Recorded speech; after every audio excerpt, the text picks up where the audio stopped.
మీరు చూస్తున్నారు movie runners. ఇవాళ హాకీ ఎపిసోడ్ 1 రిలీజ్ అయింది.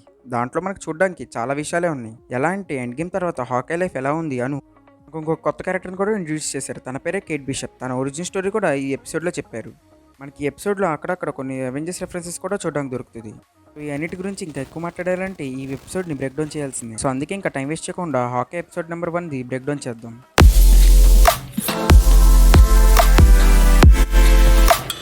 2012 న్యూయార్క్ నుంచి ఎపిసోడ్ స్టార్ట్ అవుతుంది. స్టార్టింగ్లో మనం చూడొచ్చు లోరా అని డ్రేక్ పెంటోస్ అమ్మేయడానికి డిస్కస్ చేస్తూ ఉంటారు. కానీ అక్కడ డ్రేక్ పెంటోస్ అమ్మేయడానికి ఒప్పుకోడు. కానీ లోరా ఏమో తను నొప్పియడానికి బాగా ట్రై చేస్తూ ఉంటుంది. అని అక్కడే కేట్ వీళ్ళ మాటలు సీక్రెట్గా వింటూ ఉంటుంది.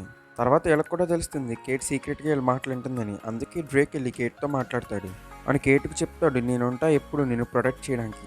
దీని తర్వాత వీళ్ళ ఇంటి మీద చితోరి ఆర్మీ అటాక్ చేస్తుంది. అక్కడే కేట్ కూడా ఉంటుంది. అని కేట్ని పట్టుకోవడానికి ఒక చితోరి సోల్జర్ వస్తూ ఉంటాడు. అప్పుడే హాకీ యారో ఒకటి వచ్చి తను డిస్ట్రాయ్ చేస్తుంది. అని కేట్ అక్కడ దూరంగా ఫైట్ చేస్తున్న హాకీని చూస్తుంది. యాక్చువల్లీ కామిక్స్లో కేట్ని ఎవరో కిడ్నాప్ చేస్తే హాకీ వచ్చి కాపాడుతాడు. అప్పుడు హాకీని చూసి తను ఇన్స్పైర్ అవుతుంది. కానీ సిరీస్లో ఇలా మార్చారు దీన్ని. సో తర్వాత తెలుస్తుంది కేట్ వాళ్ళ ఫాదర్ చనిపోయారని. అదే ఫ్యూనరల్లో కేట్ వాళ్ళ మదర్ని బో అండ్ ఆరో అడుగుతుంది. సో ఇప్పుడు మనం మళ్ళీ ఒకసారి కామిక్స్ని చూసామంటే కామిక్స్లో వాళ్ళ ఫాదర్కి బదులు వాళ్ళ మదర్ చనిపోతారు ఒక యాక్సిడెంట్లో. సో సిరీస్ కోసం మళ్ళీ ఇక్కడ చేంజ్ చేశారు. దీని తర్వాత హాకీ సిరీస్ ఇంట్రో వస్తుంది. దీంట్లోనే మనకు చూపిస్తారు కేట్ ఎలా మార్షల్ ఆర్ట్స్, ఫెన్సింగ్ అను ఆర్చరీ నేర్చుకుందని. సో ఇక్కడ వీళ్ళు hockey comic book cover pages లాగా ఇంట్రో తయారు చేశారు. ఇంట్రో అయిపోయిన తర్వాత మళ్ళీ మనకి ప్రెజెంటే చూపిస్తారు. ఇక్కడ కేట్ బిషప్ వాళ్ళ ఫ్రెండ్స్తో బెట్ కడుతుంది ఒక యారోతో క్లాక్ టవర్లో బెల్ని కలుపుతానని. కానీ ఇలా చేయటం వలన మొత్తం క్లాక్ టవరే పడిపోద్ది. అక్కడున్న అథారిటీస్ వచ్చి కేట్ బిషప్ని పట్టుకుంటారు. సో మనకు ఆల్రెడీ తెలిసి మొత్తం సిరీస్ క్రిస్మస్ అప్పుడు టేక్ ప్లేస్ అవుతుందని. సో అందుకే ఇక్కడ చాలా బాగా క్రిస్మస్ వైబ్స్ కవర్ చేశారు న్యూయార్క్లోవి. సో ఇక్కడ మనం రాజర్స్ మ్యూజికల్ కాన్సర్ట్ని చూడొచ్చు. అంటే ఇది ఒక రకంగా కెప్టెన్ అమెరికాకి ట్రిబ్యూట్ లాగా ఒక మ్యూజికల్ కాన్సర్ట్ పెట్టారనమాట. అని కాన్సర్ట్ని చూడడానికి క్లింటన్ వాళ్ళ పిల్లలు వస్తారు. కానీ ఇక్కడ క్లింట్ ఫేస్ చూస్తేనే మనం అర్థం చేసుకోవచ్చు క్లింట్కి కాన్సర్ట్ అంత బాగా నచ్చలేదని. ఈ కాన్సర్ట్లో మనకి 2012 న్యూయార్క్ బ్యాటిల్ని ఒక డాన్స్ లాగా చూపిస్తారనమాట. సో ఇక్కడ మనం అందరు అవెంజర్స్ని చూడొచ్చు అనమాట. Iron Man, Thor, Captain America, Black Widow అను హాకీ. క్లింట్ ఇక్కడ బ్లాక్ విడోని చూడంగానే తనకు మళ్ళీ వార్మర్ మెమరీస్ గుర్తొస్తూ ఉంటాయి. ఇక్కడున్న లీలా క్లింట్ని కదిలిపి అడుగుతుంది, ఏంటి నువ్వు నీ ఇయరింగ్ హెడ్ని ఆపేసావా ఏంటి? సో ఇది చూసి మనం అర్థం చేసుకోవచ్చు ఇప్పుడు క్లింట్కి ఇంటర్లో కొంచెం ప్రాబ్లం ఉందని. సో ఇది కూడా డైరెక్ట్లీ కామిక్ బుక్ నుంచి తీసుకున్నారనమాట. కామిక్స్లో కూడా క్లింట్కి కొంచెం ఇంటర్లో ప్రాబ్లం వచ్చి ఇయర్ హెడ్ పెట్టుకుంటాడనమాట. కోర్స్ తనకి ఇయరింగ్ ప్రాబ్లం వస్తుంది. ఎందుకంటే తన దగ్గర ఎటువంటి సూపర్ పవర్స్ ఆర్మర్ లేదు. ఈ ఫైట్స్ అన్నిటి మూలన తనకు ఇప్పుడు ఇంటర్లో కొంచెం ప్రాబ్లం ఉంది. ఇక్కడ కాన్సెప్ట్లో 2012 బ్యాటిల్లో యాంట్మ్యాన్ ఉన్నాడని చూపిస్తారు. అది చూసి క్లింట్ వాళ్ళ కూతురుతో అంటాడు, యాక్చువల్లీ ఆ ఫైట్లో యాంట్మ్యాన్ లేడని. కాన్సెప్ట్ చూడటం క్లింట్కి నచ్చలేదు కాబట్టి బయటకు వచ్చేస్తాడు. సో తను రెస్ట్ రూమ్కి వెళ్ళినప్పుడు అక్కడ రాసి ఉంటుంది థానోస్ వాజ్ రైట్ అని. సో మనం ఇక్కడ అర్థం చేసుకోవచ్చు ఎండ్ గేమ్ తర్వాత కొంతమందికి థానోసే రైట్ అనిపిస్తున్నాడని. మనం ఇలాంటి ఆర్గ్యుమెంటే ఫాల్కన్ అండ్ ది వింటర్ సోల్జర్లో కూడా చూసాం. దాని తర్వాత క్లింట్ బయటకు వచ్చేసి నుంచుంటాడు. అప్పుడు వాళ్ళ కూతురు వచ్చి అంటే మేమందరం నతాషాని మిస్ అవుతున్నాం, కానీ తను నీ బెస్ట్ ఫ్రెండ్ కదా. ఇప్పుడు మనం క్లింట్ని కొంచెం ఎమోషనల్గా చూడొచ్చు. ఇది చూసి మనం అర్థం చేసుకోవచ్చు ఎండ్ గేమ్ తర్వాత క్లింట్కి అప్పుడప్పుడు నతాషా గుర్తొస్తూ ఉంటుంది. సో దాని మూలం తను బాగా నర్వస్ అవుతూ ఉంటాడు. వాళ్ళు డిన్నర్కి వెళ్తారు. ఇలా చూడొచ్చు కేట్ వాళ్ళ ఇంటికి వెళ్తుందని. అక్కడ ఎల్నోరా కేట్కి చెప్తుంది మనం చారిటీ పార్టీకి వెళ్ళాలని. దాంతోపాటు తన క్లాక్ టవర్ గురించి కూడా అడుగుతుంది. వాళ్ళు డిస్కషన్ అయిన తర్వాత ఎల్నోరా జాక్ని చూపించి కేట్ని సర్ప్రైజ్ చేస్తుంది. కానీ మనం ఇక్కడ కేట్ ఫేస్ చూస్తే అర్థం చేసుకోవచ్చు కేట్కి జాక్ నచ్చలేదని. అసలు మనం క్లింటన్ వాళ్ళ పిల్లల్ని డిన్నర్ చేస్తా చూడొచ్చు. సో ఇక్కడ వాళ్ళు క్రిస్మస్ సెలబ్రేషన్స్ గురించి మాట్లాడుతూ ఉంటారు.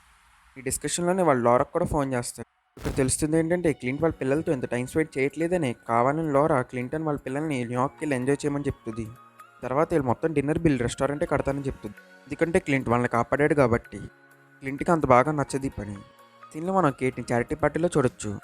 పక్కన వెయిటర్స్ తన డ్రెస్ని చూసి తన కూడా ఒక వెయిటర్ అనుకుంటారు. కానీ మనకు తర్వాత తెలుస్తుంది ఈ డ్రెస్ మన తనకు చాలా హెల్ప్ అయింది. ఇక్కడ మన కేట్ ఎక్స్ప్రెషన్స్ చూస్తేనే అర్థం చేసుకోవచ్చు కేట్కి జాక్ బాగా నచ్చలేదని. తర్వాత ఆర్మండ్ వచ్చి కేట్కి చెప్తాడు ఎల్నోరా జాక్ మ్యారేజ్ చేసుకోబోతున్నారని. సో ఇది వినంగానే కేట్ షాక్ అవుతుంది. వెళ్ళి వాళ్ళ మదర్ని అడుగుతుంది ఏంటి మాట నిజమేనా అని. ఎల్నోరా ఏదో చెప్పి కేట్ని కూడా ఒప్పించేస్తుంది. కొంచెం ఫ్రెష్ ఎయిర్ కోసం కేట్ ఆ పార్టీ నుంచి బయటకు వచ్చి రోడ్డు మీద నుంచుంటుంది.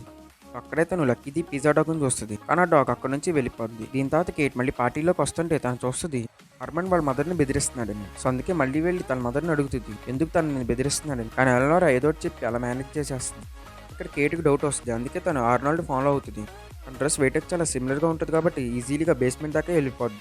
తన బేస్మెంట్లోకి వెళ్ళాక చూస్తుంది అక్కడ పెద్ద పెద్ద వాళ్ళందరూ వచ్చి యాంటిక్ వస్తువులు కొంటున్నారని. ఇక్కడే ఆర్నాల్డ్ పక్కన జాక్ కూడా వచ్చి కూర్చుంటాడు. మనం మళ్ళీ ఇక్కడ కామిక్స్ని చూస్తే జాక్ కామిక్స్లో కూడా ఉంటాడు, కానీ తన పేరు స్వార్డ్మ్యాన్. పేరుకు తగ్గట్టే తన వెపన్ స్వాడ్. కామిక్స్లో మనకి స్వాడ్ మ్యాన్ హాకీ విలన్ కింద చూపిస్తారు, కానీ నాకు తెలిసి సిరీస్లో తను కేట్ బిషప్ విలన్ కింద చూపిస్తారేమో. అని ఆప్షన్లో ఇంకొక ఇంట్రెస్టింగ్ విషయం ఏంటంటే ఇక్కడ రోనిన్ స్వాడ్ అన్న సూట్ వస్తుంది ఆప్షన్ కోసం. ఇక్కడ ఆప్షన్ చెప్తాడు రోనిన్ ఎవరో మనకు తెలియదు, కానీ తను చాలా మంది మాఫియాని చంపాడు, అందుకే తన స్వాడ్ చాలా విలువైంది. సో ఇది చూసి మనం అర్థం చేసుకోవచ్చు హాకే రోనిన్ అని ఇక్కడ ఎవరికి తెలియదు అనమాట. అని స్వాడ్ని కొనడానికి జాక్ ట్రై చేస్తాడు, కానీ ఆర్నాల్డ్ ఆ స్వాడ్ని కొనేస్తాడనమాట. కేట్ డోర్ వెనక మళ్ళీ ఇద్దరు రష్యన్లు మాట్లాడుతూ వింటది. సో అది వినంగానే తనకు ఏదో డౌట్ వస్తుంది, ఇక్కడ ఏదో జరగబోతుందని. అప్పుడే వాళ్ళు ఆ ప్లేస్ని డిస్ట్రాయ్ చేసి లోపలికి వస్తారు. అక్కడ ఉన్న యాంటిక్ వస్తువులను దొంగతనం చేయడానికి ప్రయత్నిస్తారు. ఇక్కడ కేట్కి రోనిన్ డ్రెస్ దొరుకుతుంది. సో తను ఆ డ్రెస్ వేసేసుకుని అక్కడ ఉన్న రాబర్ట్స్ అందరినీ కొడుతుంది. ఆల్రెడీ మనకి ఎపిసోడ్లో చెప్పారు కేట్కి 15 years అప్పుడే బ్లాక్ బెల్ట్ వచ్చిందని. సో అందుకే తను వాళ్ళందరినీ ఈజీగా కొడుతుంది. అని ఫైట్ మధ్యలోనే జాక్ రోనిన్ స్వాడ్ దొరుకుతుంది. రాబరీ చేసింది ట్రాక్సూట్ మాఫియా. వీళ్ళ గురించి నేను ఆల్రెడీ నా లాస్ట్ వీడియోలో చెప్పాను, కాబట్టి మీరు వెళ్ళి ఆ వీడియోని చూడొచ్చు. సో ఇక్కడ బయట వీళ్ళ డ్రైవర్ ఈ వస్తువులన్నింటినీ లోడ్ చేస్తూ ఉంటాడు. అప్పుడే దానికి ఆ బ్యాగ్లో అవెంజర్స్ సంబంధించిన ఒక వస్తువు దొరుకుతుంది. సో ఇది చూసి మనం అర్థం చేసుకోవచ్చు ఎప్పుడైనా అవెంజర్స్ ఫైట్ అయిపోయిన తర్వాత అక్కడ ఉన్న వస్తువులన్నింటినీ చాలా మంది తెచ్చేసి ఆప్షన్లో పెడతారు. మన ఆటలను దొంగతనం చేయడానికి ట్రాక్సూట్ మాఫియా వచ్చింది. అప్పుడే అక్కడికి లక్కీది పిజ్జాడోకి వచ్చి ఆ డ్రైవర్ కాల్ పట్టుకుని తన వెళ్ళని కూడా చేస్తుంది. ఇక ఆ డ్రైవర్ లక్కీని కొట్టడానికి ట్రై చేస్తాడు, కానీ అప్పుడే కేట్ బయటకు వస్తుంది. చూస్తాను ఆ డ్రైవర్ని కొట్టి లక్కీని కాపాడుతుంది. అక్కడ నుంచి లక్కీ రోడ్ మీదకి పారిపోద్ది. ఈ కేట్ వెళ్ళి లక్కీని కాపాడుతుంది. ఇప్పుడున్న అందరూ కేటీని చూసి రోనిన్ అనుకుంటారు. నెక్స్ట్ సీన్లో మనం చూడొచ్చు హాకీ అని వాళ్ళ పిల్లలు హోటల్కి వచ్చి న్యూస్ చూస్తూ ఉంటారు. ఇట్లా వాళ్ళు రోనిన్ గురించి చూపిస్తాడు. ఇది చూడంగానే హాకీకి తన రోనిన్ రోజులు గుర్తొస్తాయి. అతనికి తెలుసు తను ఒక్కడే రోనిన్ అని, అందుకే తను ఈ న్యూస్ చూసి కొంచెం ఆలోచిస్తాడనమాట. సీన్లో మనం చూడొచ్చు కేట్ లక్కీని తీసుకెళ్ళి వాళ్ళ అపార్ట్మెంట్లో వదిలేస్తుంది. ఇంత తను ఆర్నాల్డ్ కొనడానికి వెళ్తుంది, కానీ అక్కడ తెలుస్తుంది ఆల్రెడీ ఆర్నాల్డ్ ఎవడో చంపేశారని. ఇది చూసి కొంచెం కేట్ భయపడి అక్కడి నుంచి తప్పించుకోవడానికి ట్రై చేస్తుంది. అక్కడే ట్రాక్సూట్ మాఫియా వచ్చి కేట్ మీద అటాక్ చేస్తారు. అప్పుడే మనం చూడొచ్చు క్లింట్ వచ్చి కేట్ని కాపాడతాడు. దీని తర్వాత క్లింట్ కేట్ని కూడా తీసుకెళ్ళి తన మాస్క్ తీస్తాడు.